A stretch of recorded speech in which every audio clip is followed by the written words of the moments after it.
मुंबईतल्या आंतरराष्ट्रीय विमानतळावर आज पहिलं कमर्शियल फ्लाइट उतरणार आहे। 11 ऑक्टोबरला हवाई दलाचं लढाऊ विमानाचं लँडिंग झालं होतं। यानंतर आज इंडिगोचं कमर्शियल फ्लाइट थोड्याच वेळात लँड होणार आहे।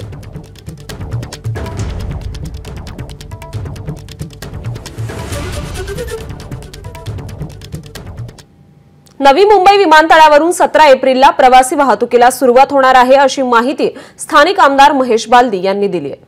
नवी मुंबई आंतरराष्ट्रीय विमानतळावरती थोड्या वेळामध्ये आहे त्या ठिकाणी कमर्शियल फ्लाइट उतरणार आहे आणि या ठिकाणचे स्थानिक आमदार बीजेपीचे महेश बालदी आपल्याबरोबर। सर, काय म्हणाल, वायुदलाची या ठिकाणी वायुसेनेचं 2 महिन्यापूर्वी चाचणी झाल्यानंतर आता प्रत्यक्ष कमर्शियल फ्लाइट या ठिकाणी उतरते? अत्यंत आनंद आहे। एक टप्पा हा नवी मुंबई दिबा पाटील आंतरराष्ट्रीय विमानतळाचा एक टप्पा पार होतोय, याचा निश्चित आनंद आहे।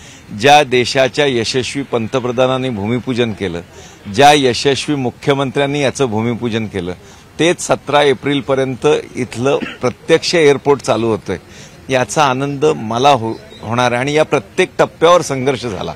मग नामकरणाकरता भूमिपुत्रांनी संघर्ष केला, दिबा पाटलांचं नाव या आंतरराष्ट्रीय विमानतळाला लागतंय, याचा आनंद आहे। आज लँडिंग होतंय, टेस्ट लँडिंग झालं, आज कमर्शियल फ्लाइटचं लँडिंग होतंय, हेही आनंद आहे। तसं या एअरपोर्टमुळे 1% GDP राज्याचा वाढतो आणि 1 लाख लोकांना डायरेक्ट इनडायरेक्ट जॉब मिळतात।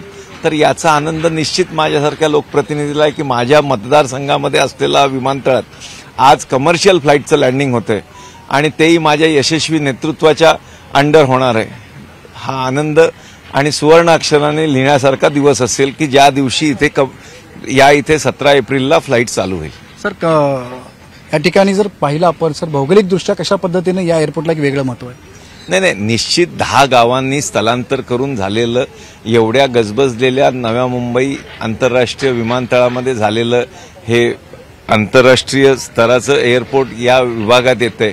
मुंबईचं ट्रॅफिक कंजेशन निश्चित कमी होणार आहे, याचा आनंद आहे। पुढील 5-6 महिन्यांमध्ये या ठिकाणी प्रत्यक्ष सुरुवात होईल। 17 एप्रिल हा डेडलाईन मला इथले जे सीईओ आहेत कॅप्टन शर्मा यांनी दिली आणि मला विश्वास आहे ज्या प्रगतीने तो माणूस प्रत्येक गोष्ट मॉनिटर करतोय आणि त्यांच्या खात्रीने कॅप्टन शर्माने दिलेल्या शब्दानुसार मला पूर्ण खात्री आहे की 17 एप्रिलपर्यंत या इथे कमर्शियल फ्लाइट चालू होतील। नक्कीच आपण पाहतो की एप्रिलमध्ये आहे ते या ठिकाणी प्रत्यक्ष प्रवासी वाहतूक सुरू होईल, अशा प्रकारचा आशावाद स्थानिक आमदार महेश बालदी यांनी व्यक्त केलेला आहे।